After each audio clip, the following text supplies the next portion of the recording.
అన్న నమస్తేనా. నమస్తే అన్న. నా పేరు నాగరాజన. మాది కొత్త గొల్లలదొడ్డి గ్రామము. మేము ఐరా సీడ్స్ A1 వేసినామన్న.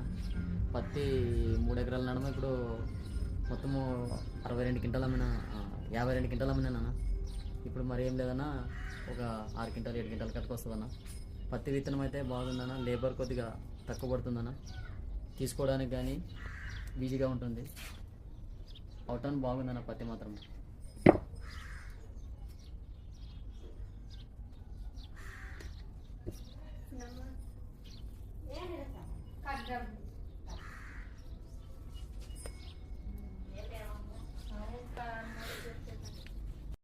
అన్న నమస్తేనా.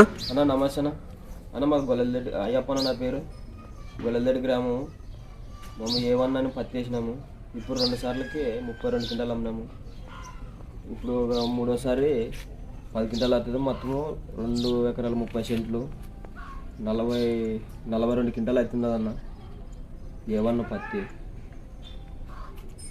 పత్తి బరువు ఉందన్న. పత్తి బరువు ఉండదు అన్న, బాగుండదు. బరువు అవటానికి బాగా వస్తుంది. కాయ సైజు బాగా వస్తుంది.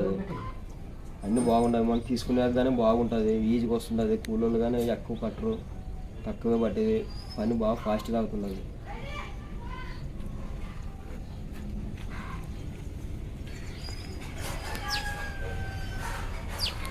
మొత్తం 2 ఎకరాల 30 సెంట్లు కదా. 2 ఎకరాల 30 సెంట్ల 2 ఎకరాల 30 సెంట్లు కానీ ఎంత వస్తుంది మొత్తం? 42 క్వింటాలు కట్టుకొస్తుంది. 42 క్వింటాలు అవుతుంది. 43 అట్లా ఉంటుంది కానీ తక్కువేం లేదా. రైట్, ఓకేనా. రైట్, థ్యాంక్స్ అన్న.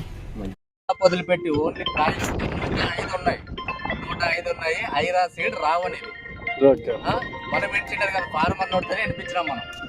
Okay, thank you. అన్న నమస్తేనా. నమస్తే సార్, చెప్పు సార్. అన్న మేము ఐరా సీడ్స్ కంపెనీ నుంచి వచ్చాము. మీరు రావణ పత్తి విత్తనాలు వేసారు కదా. అవును సార్. మీ పేరేనా? రామకృష్ణ సార్. ఏ ఊరన్నా? ముగితి మండలమన్నా? నందవరం మండలం. ఎన్ని ఎకరాలు వేసారన్నా? మా 20 ఎకరాలు వేసాం సార్. 20 ఎకరాలు. ఎట్లుందన్న పంట? పంట బాగా దిగుబడి బాగా వచ్చింది సార్. పంట దిగుబడి ఏమి, పత్తి మాత్రం ఆకు పలసాగే ఉంటుంది, ఆకు రబ్బు ఏమి ఉండదు, కాయలు బాగా పడుతున్నవి. అదిగా పత్తి ఇప్పించింది కానీ మెత్తగా వస్తుంటుంది. ఒక్క గవ్వల ఒక ఒక ఒక ఇడ్లీలో వచ్చి 5 తొలలు ఉంటుంది. 5 తొలలు ఉంది. ఒక తొడలు వచ్చి 9 గింజలు ఉంటుంది. ఆ 9 గింజలు ఉంటే మనకు అవుటాన్ వచ్చింది, దిగుబడి వచ్చింది. పత్తి కానీ మెత్తగా బాగా ఇడిపింది కానీ లావు కాయ కానీ అన్నిటి కొద్ది లావు ఇదే ఉంటుంది సార్. లావు తొడ బాగుంది, బాగా దిగుబడి వచ్చింది. ఇతరమే మంచిది. మేము కానీ సాయిరామ్ అంగిట్లోనే తెచ్చిండేది. 20 ఎకరాలకు గాను ఎంత దిగుబడి వచ్చిందన్న? 20 ఎకరాలకు గాను మాకు ఇప్పుడు 367 క్వింటాలు అమ్మాం సార్.